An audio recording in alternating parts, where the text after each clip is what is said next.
하나님 말씀은 마가복음 7장에서 봅니다.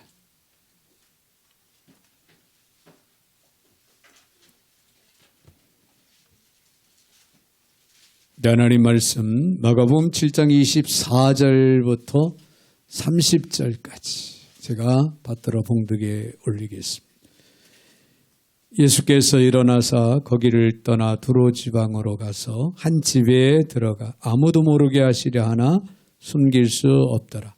이에 더러운 귀신 들린 어린 딸을 둔 한 여자가 예수의 소문을 듣고 곧 와서 그 발 아래에 엎드리니 그 여자는 헬라인이요 수르보니게의 족속이라. 자기 딸에게서 귀신 쫓아내 주시기를 간구하거늘 예수께서 이르시되 자녀로 먼저 배불리 먹게 할지니 자녀의 떡을 취하여 개들에게 던짐이 마땅치 아니하니라. 여자가 대답하여 이르되 주여 옳소이다마는 상 아래 개들도 아이들이 먹던 부스러기를 먹나이다. 예수께서 이르시되 이 말을 하였으니 돌아가라. 귀신이 내 딸에게서 나갔느니라 하시매 여자가 집에 돌아가 본즉 아이가 침상에 누웠고 귀신이 나갔더라.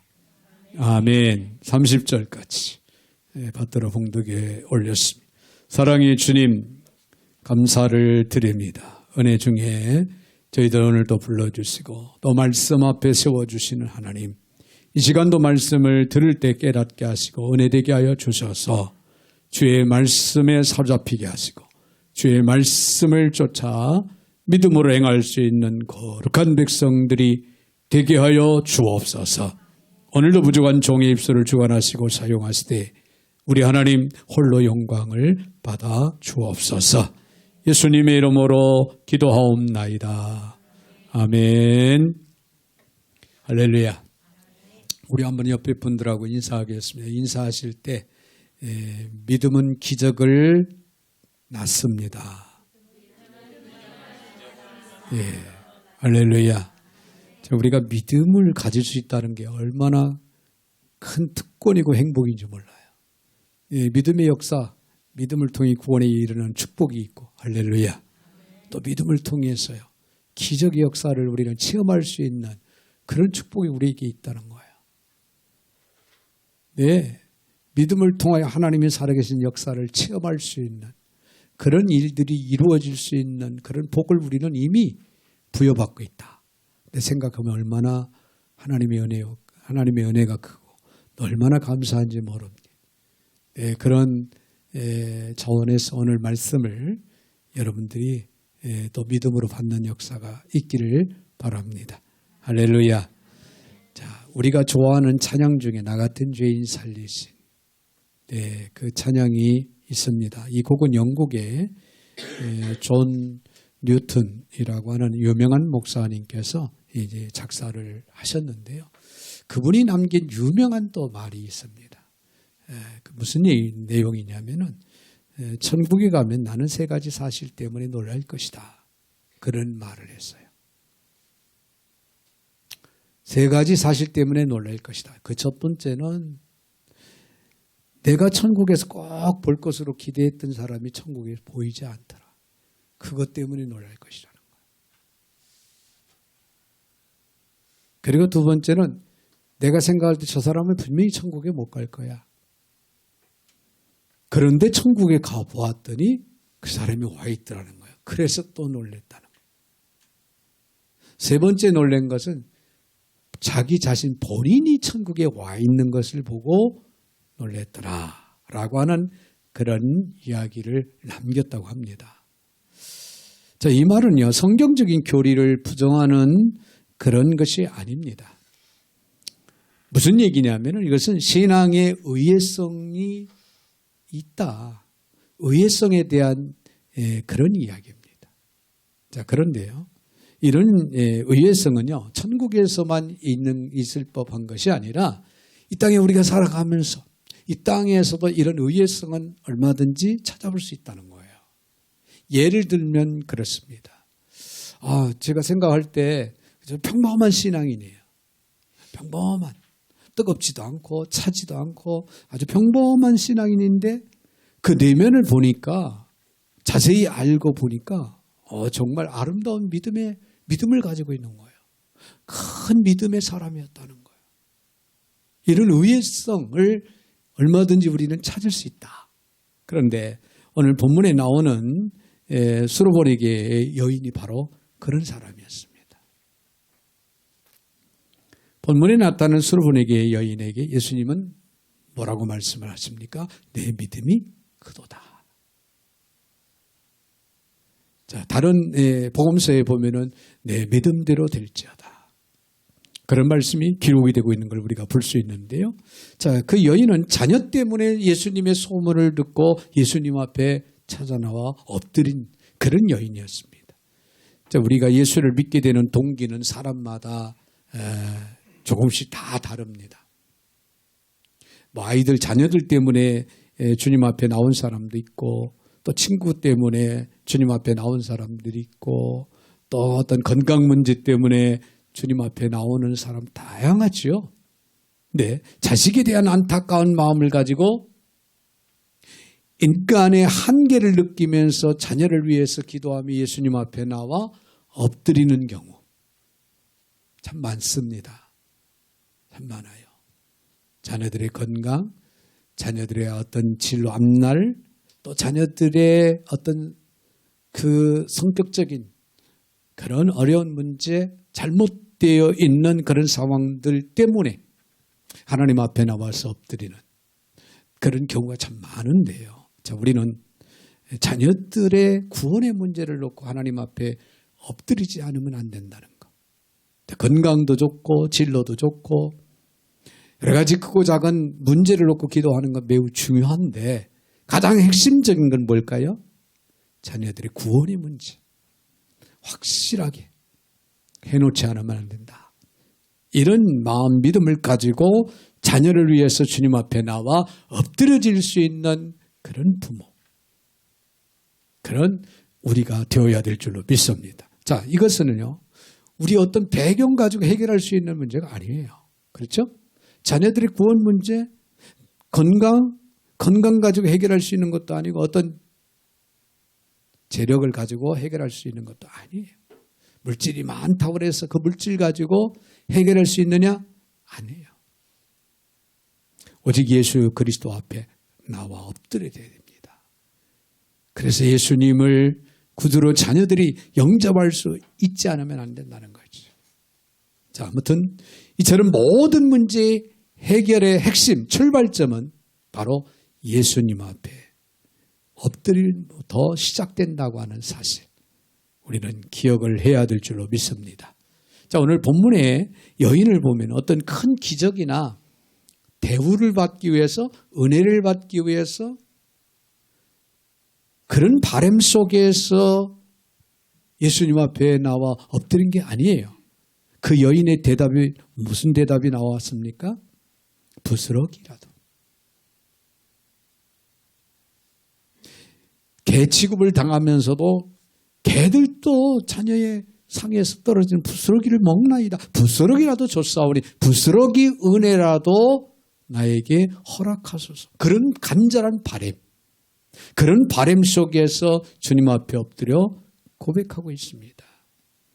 그러나 그녀는 부스러기가 아닌 큰 은혜를 받죠. 할렐루야. 자, 예수님은 여인의 믿음이 크다고 그렇게 칭찬을 합니다. 자, 오늘 우리는 이 여인에게서 배울 점이 있다면은 그것은 큰 믿음이라는 거예요. 큰 믿음. 그렇다면은 그 여인이 가지고 있던 큰 믿음의 특징은 무엇일까? 자, 오늘 우리가 생각을 해볼 때 저와 여러분에게도 자, 주님이 기억될 만한 큰 믿음의 사람들이 되어지는 축복이 있어지기를 주의 이름으로 축원을 드립니다. 먼저 우리가 생각할 수 있는 것은요, 불리한 상황 조건을 극복하는 믿음을 가졌다는 거예요. 그 여인이. 큰 믿음이 가졌다라고 인정을 받을 수 있었던 길이 바로 불리한 상황 조건 속에서도 그걸 극복하고 믿음을 가질 때 가능하다는 얘기죠. 환경을 극복한 겁니다. 예수님을 믿을 만한 조건이 아니었음에도 불구하고 그녀는 주님을 믿었습니다. 오늘 본문에 26절에 있는 말씀을 그 여자는 헬라인이요. 수르보니게의 족속이 자기 딸의 귀신 쫓아내주기를 간구하거늘. 자, 이 여자는 어디 사람? 헬라인이었다 그랬어요. 또한 마태복음에서는 이 여인을 가리켜 가나안 여자로 나옵니다. 가나안 여자였다. 자, 그런데 이 사건이 발생한 지역은 무슨 지역이었냐? 오늘 본문에 보니까 두로라고 하는 지역이었습니다. 이 두로에는요, 유대인들이 참 많이 있었는데 그 유대인들에 대한 적개심을 가지고 있는 사람들이 살고 있었다는 거예요. 자, 이스라엘 사람들도 그들을 철저한 이방인의 땅, 어둠의 땅으로 생각하고 있었습니다. 이스라엘 사람들은 특별히 이방인에 대한 편견을 가지고 있었는데요. 이방인들을 이스라엘 사람들은 어떻게 취급을 했냐면 개 취급을 했어요. 개라 할 정도로 그렇게 아주 극단적으로 취급을 하는 그런 상황이었어요. 여러분, 이방인 그들에게 신앙적인 배경은 없었어요. 그것이 신앙을 가질 수 없는 그러나 이유는 될 수 없었다. 그것을 우리에게 잘 보여주고 있는 말씀입니다. 오늘 본문의 말씀. 자, 그렇기 때문에 오히려 더 순수한 신앙을 가질 수 있지 않았나 그런 생각을 또 하게 됩니다. 지금도 전혀 신앙적인 배경이 없는 사람들이 오히려 주님 앞에 나와서 신앙생활을 정말 아름답게 바르게 그리고 뜨겁게 하는 그런 경우들을 우리는 얼마든지 찾아볼 수가 있어요.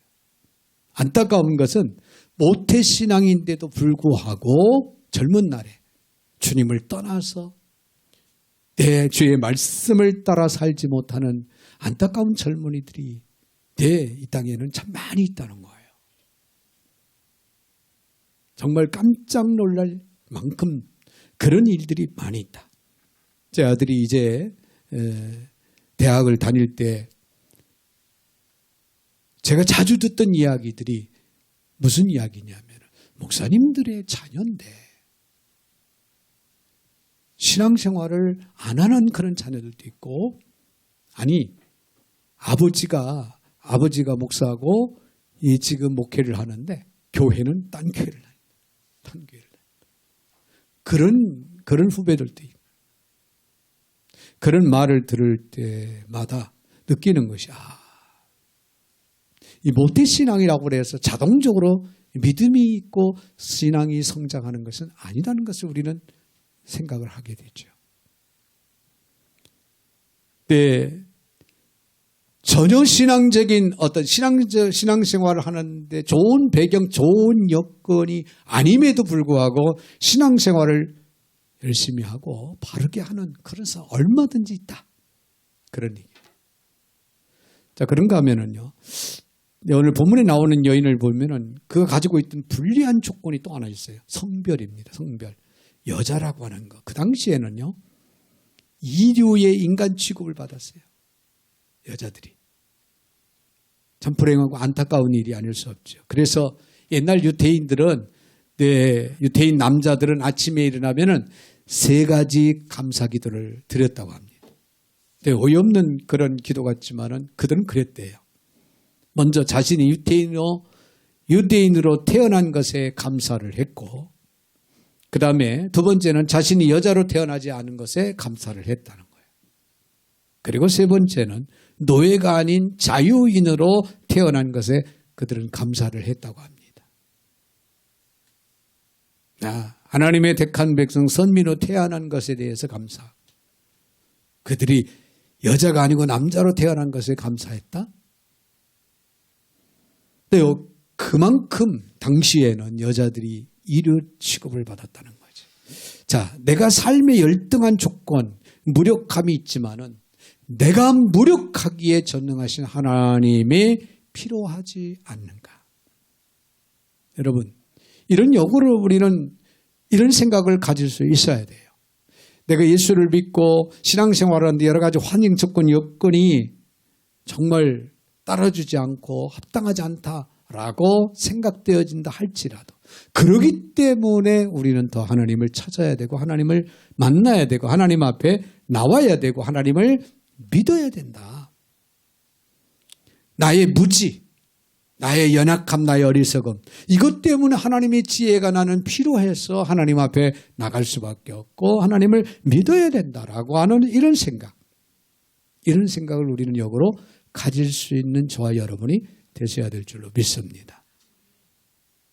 통상적으로 사람들이 말하는 인생의 불리한 조건이 반드시 신앙의 불리한 조건은 아니라는 거예요. 제가 어릴 때 시골에서 신앙생활을 하는데 저는 감리교, 충청도 지방에는 감리교가 이렇게 참 많습니다. 강경, 한산, 서천이라고 하는 이런 지역에는. 네, 그래서 이제 동네에 교회가 하나가 딱 있잖아요. 근데 무조건 그 교회를 나가야 되는데 그게 감리교회였어요. 근데 거기를 제가 초등학교 3학년 때부터 신앙생활을 했었는데요. 참 죄송한 말씀입니다마는 장애인이 한 분이 계셨어요. 성인인데 한 30대 초반 되는 그런 성인이었어요. 근데 지적 그런 장애인으로서. 그런데 그분을 따라갈 사람이 없어요. 신앙생활을. 놀라운 거예요. 초등학교도 안 다녔어요. 그럼에도 불구하고 찬송가 모르는 가사가 없어요. 찬송가 안 봐요. 찬송가 펴놔야 이걸 보지를 못하니까. 그런데 찬송을 부를 때는 가사를 다 기억합니다. 그런 모습을 제가 보고 참 초등학교 때부터 자라왔습니다만 전혀 신앙생활을 하는데 여러 가지 장애로 말한다면은 여러 가지가 있을 겁니다. 그럼에도 불구하고 그분을 따라갈 자가 없을 만큼 신앙적으로 성숙되고 아름답고 그분이 꼭 종을 쳤어요. 예전에 어릴 때는 종이 이렇게 가스통, 산소통 있죠? 산소통 또. 그 산소통 밑에 잘라진 그거를 거꾸로 매달고 거기를 나무 뭉치로 두들겨서 종을 쳤어요. 그러다가 이제 줄을 당기는 종으로 바뀌었죠. 저는 망치로 치는 종은 못 쳐봤는데 줄을 당기는 종은 제가 한때 그 감리교에서 도맡아서 쳤던 새벽에 그런 기억이 납니다. 아무튼 불리한 조건임에도 불구하고 신앙생활에는 누구 못지않게 신앙생활을 열심히 했던 그런 분도 계신 것을 우리가 생각한다면 내가 연약하기 때문에 하나님의 치유를 바라고 주님 앞에 나왔다면 내 인생에 불리한 조건이 주님을 만나게 하는 은혜의 통로가 됐다. 우리는 그렇게 생각할 수 있다는 거예요. 할렐루야. 자, 여러분 자신을 지금 한번 돌아보세요. 여러분의 환경, 여건, 나의 삶의 여러 가지 질을 한번 생각해 보세요. 여러분 신앙생활 하는데 불리한 조건이라고 생각합니까? 그렇다면 그 불리한 조건 때문에 우리는 주님을 더 찾아야 된다고 하는 긍정적인 생각을 갖는다면 우리에게는 그 불리한 조건이 오히려 은혜의 통로가 되는 그런 계기가 되고 그런 축복이 된다. 그런 얘기예요. 그러므로 우리 현재 주어진 환경여건 상황 속에서 우리가 주님을 만나고 주님을 가까이 하고 주님의 은혜 안에 거하는 삶을 살지 못할 이유가 하나도 없다는 거예요. 도리역으로 우리는 얼마든지 은혜와 축복을 힘입고 살아갈 수 있는 신앙생활할 수 있는 그런 계기 동기가 우리에게 지금 주어지고 있다라고 하는 사실. 여러분 바쁩니까? 바쁘기 때문에 우리의 신앙생활을 정상적으로 못한다고 생각합니까? 아니에요. 역으로 생각해 보세요. 여러분이 바쁜 일정을 주님 앞에 맡기고 나는 주님의 뜻을 따라 산다고 생각을 바꾸면 여러분은 얼마든지 시간도 많고 할 수 있는 마음도 열리게 될 줄로 믿습니다. 할렐루야. 언제나 그런 믿음을 가지고 살아가야 돼요. 내 일을 내가 하면은 내 수준에 내 한계에 끝납니다. 그러나 내 일을 하나님이 하신다라고 할 때는 초월적인 역사, 기적의 역사가 나타나는 거예요. 이 믿음을 우리가 가져야 되는데도 불구하고 이 믿음을 우리는 갖지 못하는 경우가 너무나도 많죠. 여러분의 사업을 하나님이 맡아서 한다고 생각해봐요. 불가능을 가능케 해 주십니다. 근데 내가 내 사업을 한다라고 생각할 때 여러분 한계가 있는 거예요. 내 경험, 내 능력, 내가 가지고 있는 어떤 상황, 환경, 여건 그에 준해서 내 사업은 그냥 진행될 겁니다. 그 이상을 우리는 바라볼 수 없을 거예요. 매사에 우리는 오늘 본문에 나오는 여인처럼 정말 불리한 조건 속에서도 우리는 믿음을 가질 수 있는 그 불리한 조건을 극복하고 믿음을 가질 수 있는 사람으로 우리가 세워져 간다면 여러분 날마다 내 놀라운 기적을 체험할 것이고 여러분의 앞날에 하나님의 간섭하시는 축복이 따르게 될 줄로 믿습니다. 불리한 조건을 극복한 믿음, 여기에 그녀에게 배워야 하는 믿음의 한 모습이 있다고 하는 사실을 결코 잊지 마시기를 바랍니다. 또 한 가지는요, 냉소한 거절을 극복한 믿음, 즉 하나님의 시험을 극복한 믿음이 그 여인에게는 있었다는 거예요. 26절, 27절을 봅니다. 네, 그 여자는 헬라인의 수브로게니아 족속이라 자기 딸이 귀신 쫓아내 주기를 간구하거늘 예수께서 이르시되 자녀로 먼저 배불리 먹게 할지니 자녀의 떡을 취하여 개들에게 던지 마땅치 아니하니라. 자, 모욕에 가까운 예수님의 거절을 당합니다. 어떤 사람들은 이 말씀을 보고 예수님도 인간을 편견을 하신다, 그렇게 흥분할지도 몰라요. 그러나 이것은 편견이 아닙니다. 이것은 편견이 아닌 테스트였다는 거예요. 할렐루야. 주님은 이 여인이 어떻게 반응하는지 시험을 하셨다는 거예요. 시험. 예수님은 이 여인의 순수한 믿음을 테스트하고 싶어 하셨던 거예요. 여러분, 삶은요, 시험입니다. 삶은 시험이다. 날마다 살아가는 모습을 하나님은 우리를 지켜보고 계십니다. 여러분, 우리가 우리의 삶의 현장을 사람들은 속일 수 있어도 하나님은 속이지 못합니다. 여러분, 이 사실을 기억하며 믿고 살아가야 돼요. 그렇다면은 어느 순간, 어느 상황, 어느 환경 속에서도 우리는 하나님의 보시기에 어긋나는 삶을 살아갈 수가 없어요. 왜? 하나님이 보고 계시기 때문에. 이 사실을 믿으시면 아멘. 네. 어떤 사건과 사람 앞에 어떻게 반응하는가. 주님은 모든 것을 다 바라보고 다 알고 계시다는 거예요.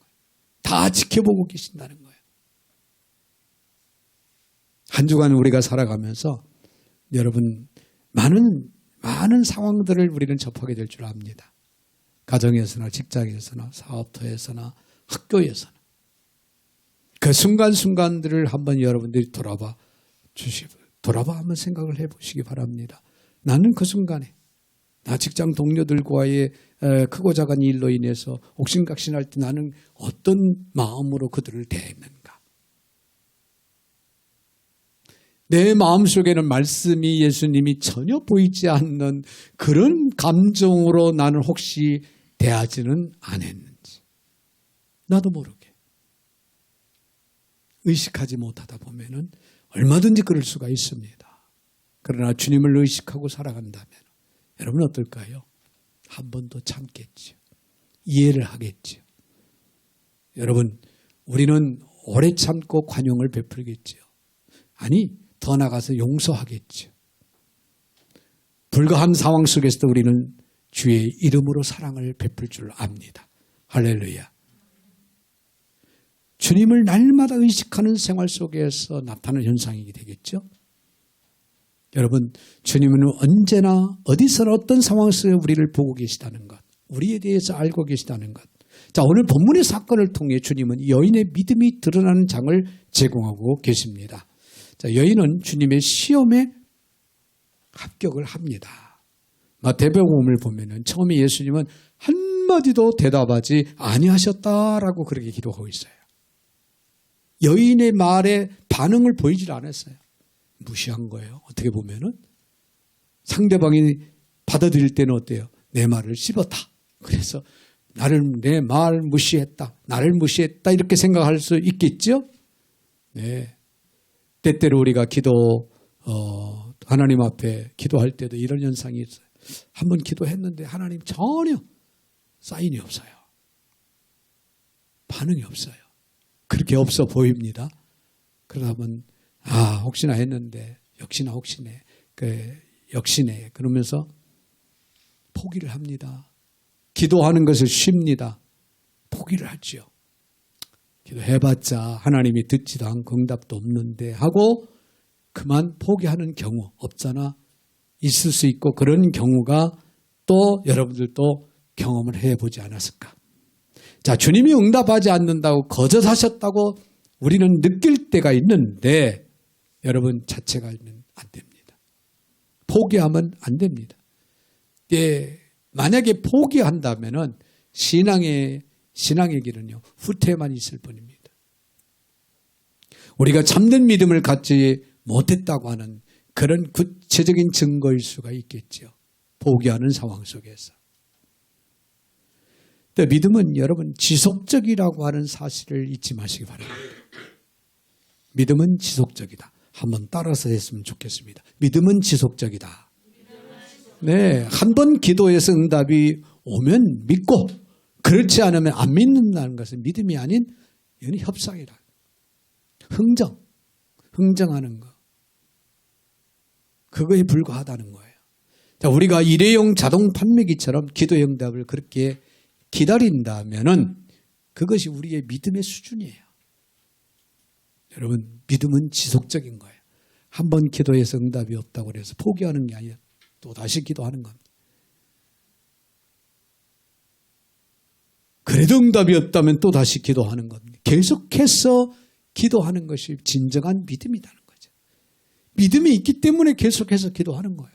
하나님을 신뢰하기 때문에 포기하지 않고 우리는 계속하는 거예요. 할렐루야. 그것이 진정한 믿음이라는 거예요. 이해가 되시면 아멘? 네. 하나님을 믿는다는 것은 어떤 상황 속에서도 계속 믿는 거예요. 즉 계속하는 거예요. 계속한다고 하는 것은 여러분 하나님을 사랑하는 자, 그때 부르심을 입은 자들에게는 모든 것이 협력해서 선을 이루느니라. 할렐루야. 네, 이것을 신뢰하는 거예요.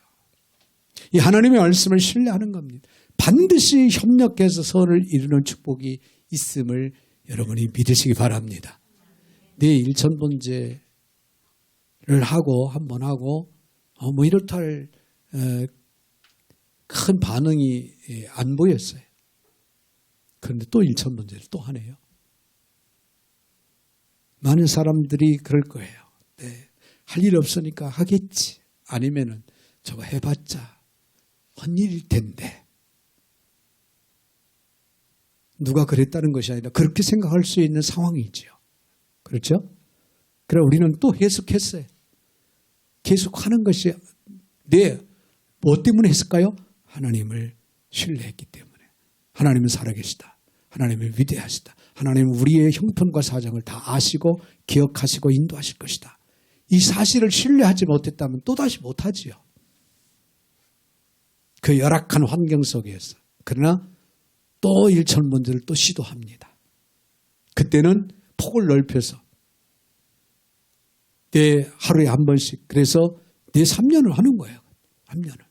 3년이라는 세월 길다면 길지만은 짧다면 또 짧은 기간입니다만은 상당히 또 긴 거예요. 그렇죠? 3년을 목표로 달려갑니다.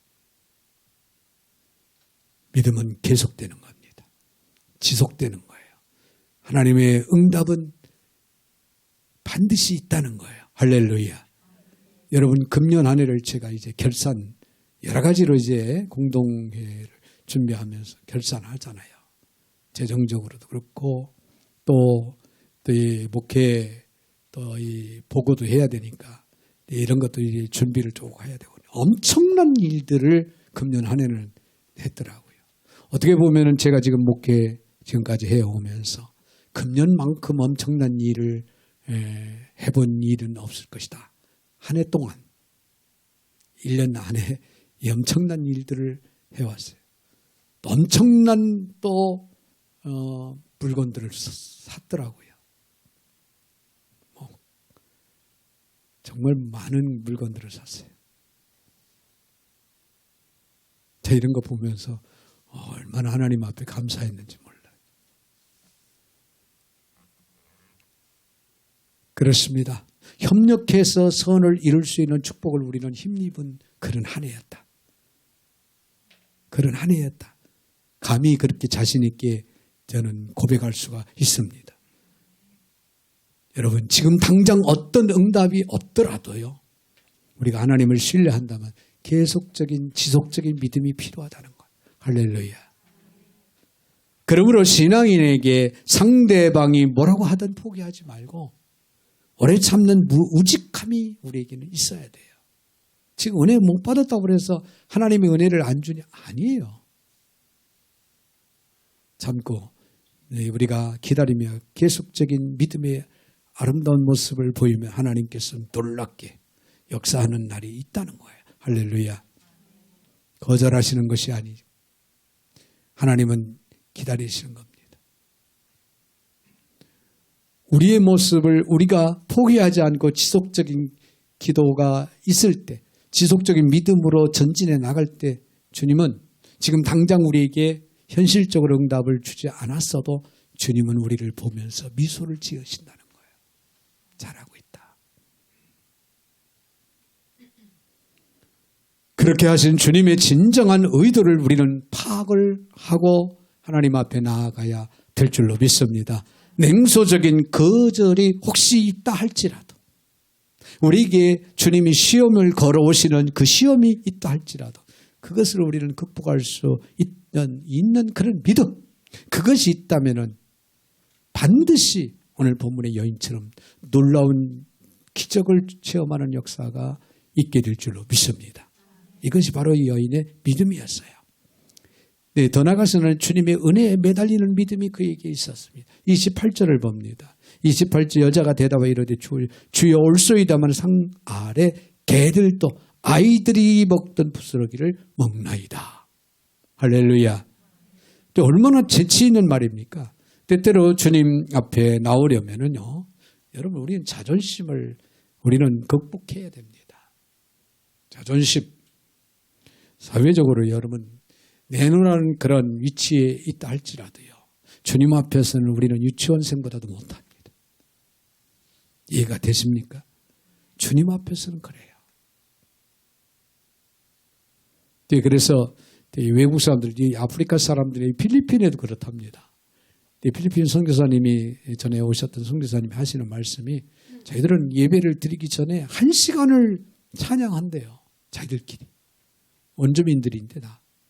사진도 이번에 사진을 이렇게 보내온 거, 우리 다 한국 사람하고 다 원주민들이 거의 100%. 그들은 춤을 추면서 찬양한다는 거예요. 춤을 추면서. 근데 무려 1시간을 그런다. 1시간. 1시간 여러분 춤을 추면서 찬양하면은 진이 다 빠져요. 그런데 그들은 그런다는 거예요. 아프리카 사람들은요, 헌금을 하는데 어떻게 하냐면은, 그래서 미국에 갔을 때 제 선배 목사님 교회에서 시범을 한번 보여주더라고요.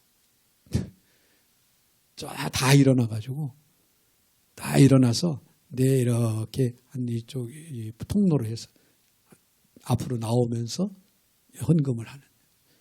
찬양을 부르면서 춤을 추면서 그러고 나오는 거예요. 계속 그러고는 로테이션으로 이렇게 돌아가는 거예요. 그러면서 이 헌금을 하는데 저는 얼마나 어색한지요. 처음 접해보는 그런 교회의 어떤 문화라고 하면은 문화인데, 정말 얼마나 하나님 앞에서 내 모습이 부끄러운지.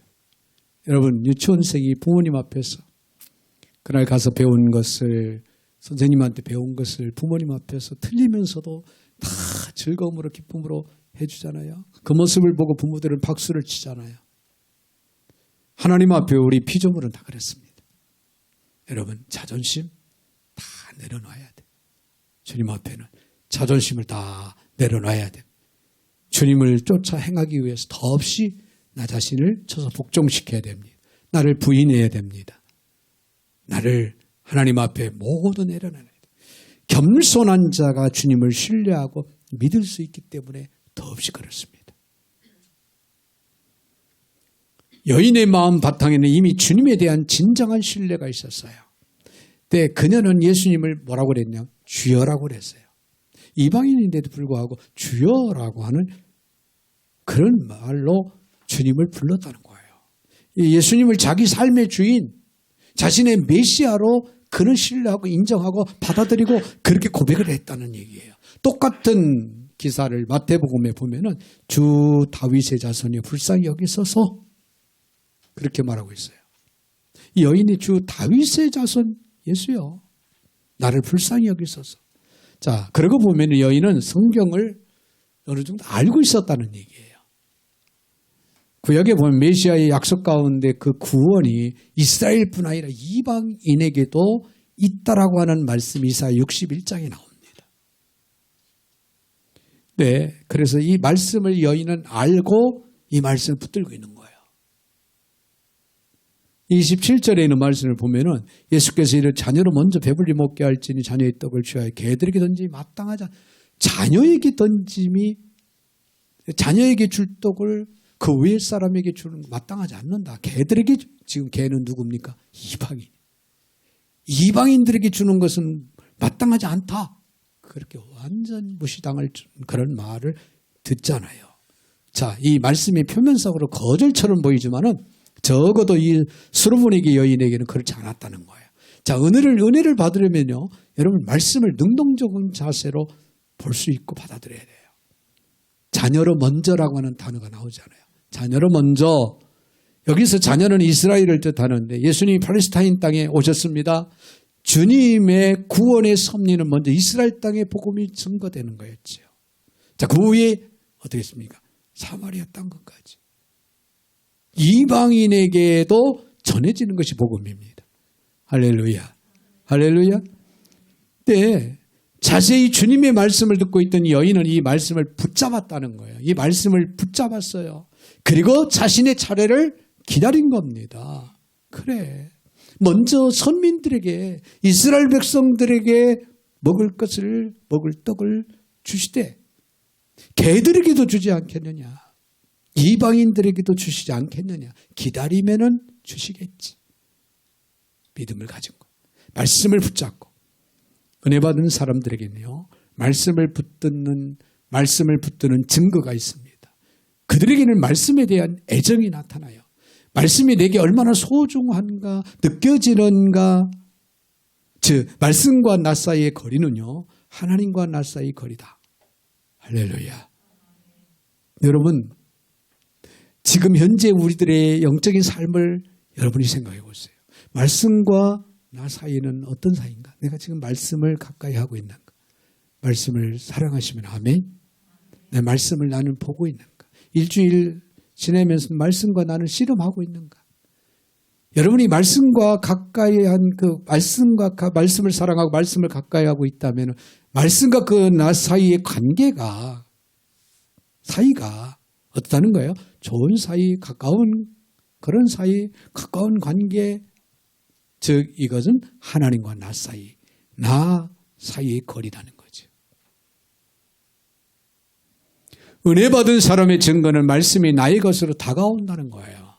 모든 진리의 말씀이 나를 붙들고 나를 바꿉니다. 변화시킵니다. 나를 바른 길로 가도록 인도하고 있습니다. 나도 모르게. 뭐가? 말씀이. 할렐루야. 여러분, 그래서 말씀을 봐야 된다는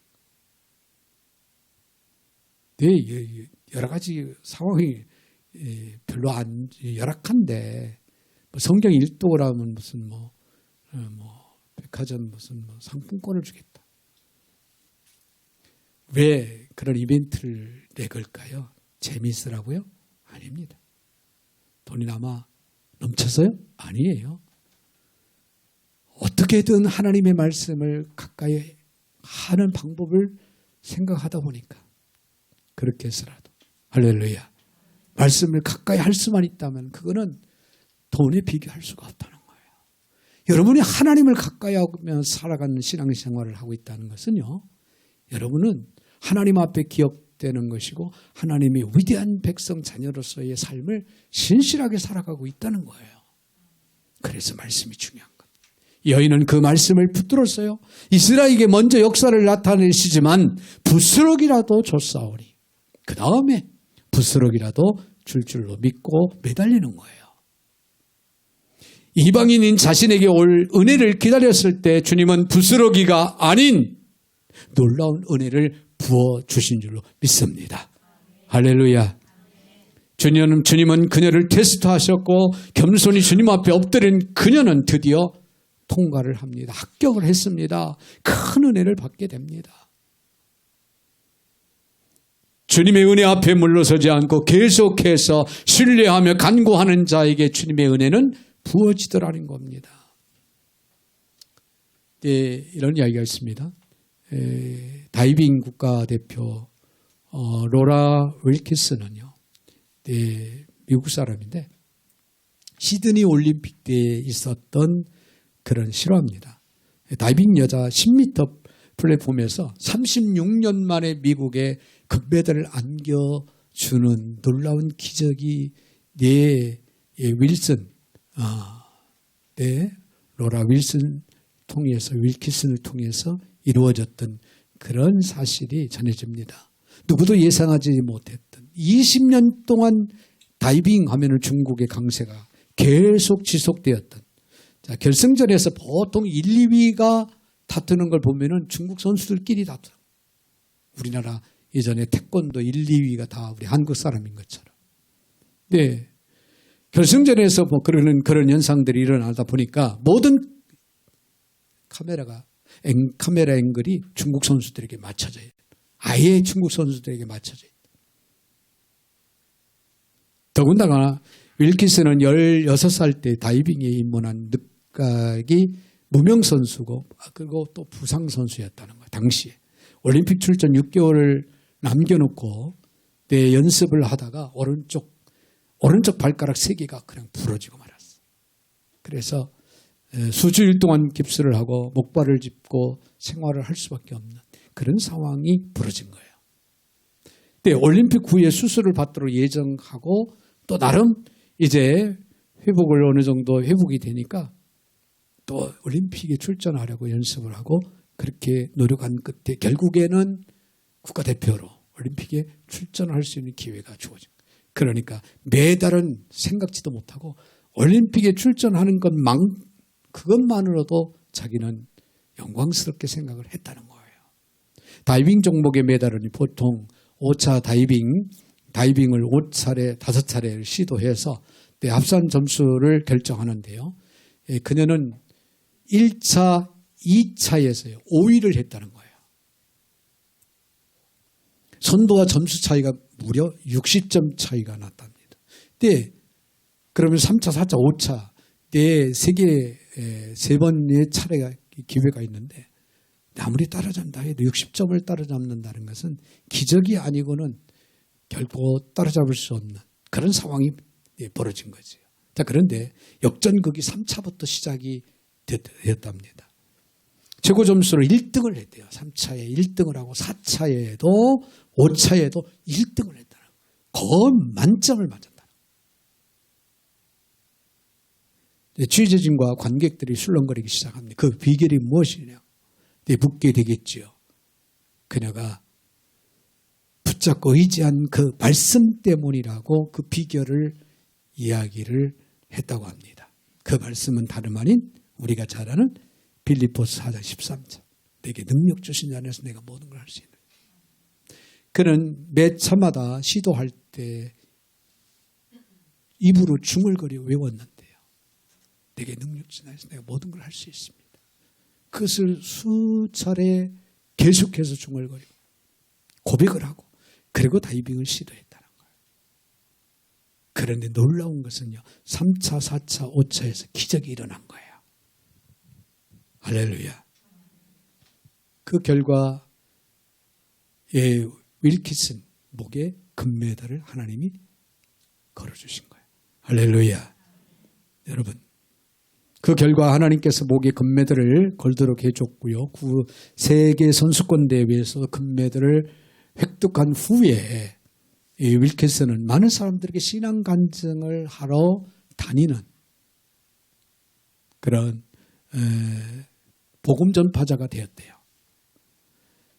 말씀을 붙잡고 나아가면 뭐든지 할 수 있다 라고 하는 사실을 우리들에게 교훈해주고 가르쳐줍니다. 여러분, 오늘 하나님의 말씀을 우리가 알아야 되고 가까이야 되고 여러분들이 할 수만 있다면 또 암송도 해야 외워야 되고 그 말씀이 여러분이 시시대 때 여러분의 상황 속에서 그 말씀이 능력으로 다가온다는 거 믿으시기 바랍니다. 하나님의 말씀은 살아있습니다. 그 하나님의 말씀은 오늘도 살아서 운동력이 있습니다. 예리한 날선 근거 같은 우리 심령 골수를 쪼개고도 남습니다. 이런 위대한 역사가 오늘 저와 여러분에게도 있어지기를 주님의 이름으로 축원을 드립니다. 사랑의 주님 감사합니다. 오늘도 저희를 사랑 가운데 불러주시고 또 말씀으로 세워주시니 감사를 드립니다. 주의 말씀을 부여잡고 저희들 오직 믿음으로 큰 믿음으로 나아갈 수 있도록 도와주셔서 그 믿음을 통해서 은혜 받는 역사가 있게 하옵소서. 기적을 체험하는 역사가 있게 하여 주옵소서. 문제들을 해결받는 역사들이 일어나게 하여 주시옵소서. 예수님의 이름으로 축복하며 기도하옵나이다. 아멘. 아멘.